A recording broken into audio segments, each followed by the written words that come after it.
Hey, y'all, I'm back. Yeah, maybe I shouldn't start. You're not back? I am back. I am back. I'm trying to get in the groove of things here. I know we normally don't restart, so I guess we just won't, will we? No, we're not going to restart. It's fine. Everything. Kyle would probably cut it anyway, so... Yeah, it is what it is. Kent and I and our wives, Carrie and Rebecca, we just got back from Oregon, where we spent a few days. We had a lovely evening with Westford Whiskey. Thank you so much, Jonathan, and the team there. Greatly appreciate that. That was so cool. We did visit Scotch Lodge. Oh, man. While we were there. Those pickle fries are fire. No, they are gas. They're so good. Here, I thought I had a good word, and he just they're so good. If you guys are ever in Portland, go to Scotch Lodge, get the pickle fries. Do you know how we got in Scotch Lodge? Yeah, Mom called. Yeah. Trent and I, we don't subscribe to this type of thing, but before I knew it, my wife called. Somehow she's able to, if you ever want somebody who can find people's numbers, names, what they're all about, yeah, she's oddly good at it. Very good at it. So anyways, we were kind of bummed because both Whiskey Library and Scotch Lodge were packed. They had no reservations. No reservations available. And we just wanted one. And so my wife found the owner, how they have Scotch Lodge, and was able to get in touch with him and basically tell us who we are and, use that. I hate that. Trent and I don't do that. No. Roundabout, that's for sure. But she did, and lo and behold, we were able to get in there at 4:30 and had a fantastic time. So thank you to the folks at Scotch Lodge as well. But anyways, we were there mainly for the purpose of my niece's wedding, which was just fantastic. This is my niece of my sister who passed away in 1995. And Kent and I both thought it was important for us to be there to show up for our family, for our side of the family, for my sister. And we never put out any, demands. There was nothing. We were just there. We were just happy to support Katie and Trevin. That's their names. And they're just both beautiful at the wedding. Wonderful ceremony. Great time. But Kent and I were both touched. We were both like, Oh, I bet. Because, they had a moment of silence. Yeah. We didn't ask for any of this stuff. They just did it. And a moment of silence for my sister. I think Katie was 3 or 4 years old when Katie passed away. And also on Katie's flowers that she was carrying, she had a pendant of my sister. Oh, that's amazing. There too, which is really, really neat. So it was very touching. We were very thankful they remembered my sister on this special occasion. So that's where we were. That's what we were up to. Now I'm back. I had to try to catch up with work today, and here we are recording tomorrow's video, which is going to be Wednesday. Is the air on down here? I turned it off. I'm like sweating almost. What is wrong with you? Your mom was the same way. She just cranked it down. No, it needs to be like 65 down here. Anyways, we're doing a superseding video to, was that Friday? Yes. It's not superseding. It's proceeding. We're doing it after the fact. After the fact. Friday's video, Trent, we did the most overrated, in our opinion, the 5 bottles of bourbon that are the most overrated. Today we're going to discuss the 5 that we chose as the most underrated. Then Friday we'll be blinding, 3 of each, some form or fashion. Also, don't miss the live stream this Friday. We were in a little bit of a weird spot there for a while. This Friday, 8 p.m. Central Time, we're going to pull our patrons. It's currently, Tuesday today? It's currently Tuesday at 4:30, something like that. We're filming today's and Fridays, so we're going to be doing a Patreon poll to see what the live stream is going to be about Friday. We have no idea at this point. You just know it's going to be a lot of fun, and you should definitely come join us. That's right. Again, this Friday, 8 p.m. Central Time. Be there or be square. 100%. All right, buddy. We get off with our underrated list. These are going to be all bourbon. And we tried our best, except for one, to choose bourbon that we thought would be more than likely available in your areas. But of course, we have no idea if it's all inclusive to everyone's area or not. Don't get mad at us. No, please don't. I'm going to start with this one. Get mad at me. This is the very first budget bottle that really shook us. That it was that good, and at that time I think it was like $12. I think it was single digit. I want to say this was like $9.99. It's probably 15, 18 now. I'm not even sure now, but the very Old Barton, make sure it's the 100 proof. The other ones are fine too, but in my opinion, the 100 proof is very good, and you just don't hear much about it for probably a sub $20 bottle. It's won blinds for us back in the day and everything. It's really showed up very well in the history of the SLB channel. And I'd be remiss if I didn't throw out an actual budget bottle for this as underrated, and I chose Very Old Barton 100 proof. Well, also keep in mind there are two other squat bottles of the Very Old Barton. There's an 80 proof and an 86 proof. I think it's red and green and white. You want to get the white one. That's the 100 proof one. Yeah. The other ones are fine, but this one is really a really killer deal for the value. No question. Another killer deal for the value that I don't think really gets talked about at all. Michter's bourbon. What is this?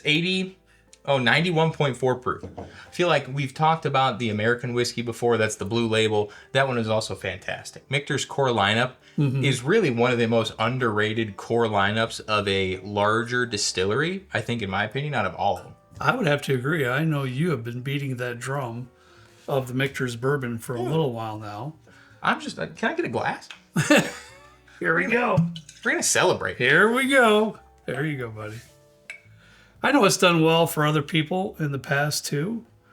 But it's just, like Trent said, for it might be $45 now. I'm not sure. $45. I think it's a fine pour. I really do, for that kind of money. You don't hear about it much, in my opinion. Several years ago, it was kind of making a little bit of a triumph. I remember at one point, I think it might have been like during COVID or whatever, a little bit past COVID, Michelle and I went to Binny's, and it was allocated. Just their standard 91.4 proof, their small batch bourbon was allocated. And I just tasted it again. It has this like try that. It's got this like old, dusty quality to it that I really enjoy. Really nice barrel notes. The sweetness is on point. It's really well rounded, and especially for that like full flavor too. For the price point. Low $40. Can't beat it. Really can't beat it. All right. An unbelievable eye opener for us. Even made in one of our top 5 lists of whatever year. Can't keep track of all the years these days. But the Hard Truth 4-grain. This stuff is bottle and bond. That's what I was checking for. I was pretty sure bottle and bond was 4-grain. I think is the leader of the pack when it comes to bourbon at Hard Truth. 100%. Now, you can talk about their rise all day long, but as far as the bourbon is concerned, this 4-grain is spectacular, and I absolutely adore that kind of crusty edge of the brownie flavor that I get with this particular 4-grain bourbon. Very rich flavor. It's beautiful. What is it, $70-$80 probably? Something in that general range, I would assume. It might have been 65, something like that. Whatever. But who knows what it is now? But yeah, that's hard to say. Regardless, yeah, it was about $70. Let's just put it that way, give or take, depending on your area. But wow. We tried this along with the wheated bourbon and just their standard bourbon when the 3 lineup came out. This was one of the first bourbons that came out of Hard Truth. They had only done rye up to that point, so I think our expectations weren't super high, kind of like how it was when we reviewed the Sagamore bourbon, and they blew it out of the water. This one, words are difficult. The Hard Truth 4-grain, they have a 7-year of this coming out in September or October, sometime in the fall. And I'm elated because the 7-year rye that came out this year and the other 7 years in their offerings were their whole just set of spectacular. 7 was very good. Yeah, so I think they're saving the best for last. I would have to having this come out in the fall. I can only imagine what this is going to be at a 7-year. Oh, just ridiculous. I can only imagine. Just ridiculous. Another one. This also has kind of a special place in our hearts because this is one of the first barrel picks that we ever did. These are the Blue Note juke joints. These are uncut, unfiltered, usually around 120, 125 proof. Also about $45. Now this is from what I understand. We were talking with the folks. We purchased 2 or 3 barrels from them. We haven't done a pick with Blue Note in probably 2 or 3 years, I think, at this point. Really small operation, but at the time we were picking, it was Green River Distillate. And Green River does fantastic foolproof stuff. We were almost going to put one of those on our list. In the conversation. It's really good. But we didn't feel it was underrated. Yeah. We felt that most people are aware of it, how good it is for the money. Yeah. So depending on your area, if you can find these, this one is a barrel pick, but you can usually find the uncut, unfiltered. Harry has them right now. He did last time I was in there. He had several options. Perfect. From Blue Note too as well. And they actually just came out with the wheated bourbon this year that we didn't say some nice things about at first, but then it won the blind for us. Weird. So definitely check that one out too. But if you guys ever see these uncut, unfiltered, it is essentially, as of a couple years ago, it is Green River Distillate at $45, uncut, unfiltered. Just fantastic value for the buy. I cannot argue with that 1 second worth. Okay, this last one is going to be hard to find. I'm going to grant you that, but I can't help myself. But not because it's allocated. No. Because it's a smaller distillery. Correct. It's an Indiana distillery. It's a smaller distillery. But I have hardly ever even heard any other whiskey tubers do it. Phil and Julie, when they were doing their bourbon van videos, they were beating the bandwagon on that for a little while. However, you just don't hear about it, and it's just a shame. It is. Because it's spectacular bourbon, and it's Old 55. Right here in Indiana, Old 55. 80% corn, 20% winter wheat, I believe. There's no malted barley or rye in this mash bill. This stuff is sugary. It's confectionery. It's honeyish. It's very honeyish. Yeah, it's absolutely lovely. They're in Newtown, Indiana. I think it's kind of off of 65. I forgot bottle and bond again here. Yeah. So 100 proof bottle and bond. It's just, guys, honestly, if there's one that I would suggest you try to make some effort to find in some form or fashion, this will cost you about $70, I think, if my memory is correct. But it's money well spent. And I'm not trying to get out of bounds here. I'm not trying to, diss anything. But this is, to me, on the palate, is somewhat similar to Rock Hill Farms. There's a parallel there for me. Okay. For me, personally. Interesting. So, I love it. I wanted to put it out in front of you guys. Trent and I could probably put 5 or 10, like that, of different bottles from craft distilleries. Oh, 100%. That's where my mind went at first. That we think is underrated, but it would kind of unfair to everybody out there that was my thought anyways. It just, most of them, there's no way that you could probably find it, but I couldn't help myself. I had to put this one in here for you guys because I don't even know if you've even ever heard about it. Most of you. Yeah. They're in Newtown. I believe you can go in and visit. We had a great time with them. We did two barrel picks with them last year. About 2 barrels. They use smaller barrels too. It was like 32 or 33 gallon. It was everything fantastic.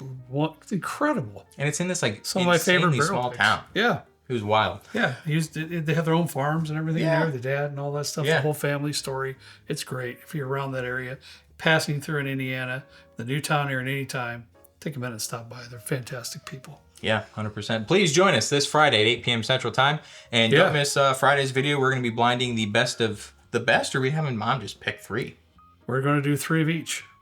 We have Mom pick? So, I think so. I think I don't have no problem with that. It's just I don't think this one should be in it because it's a pick. Yeah, that's true. It's a barrel pick. I don't just, this is the only one we have right now at the moment. Trent wanted to mention it, but I don't think we include that. But other than that, fair game.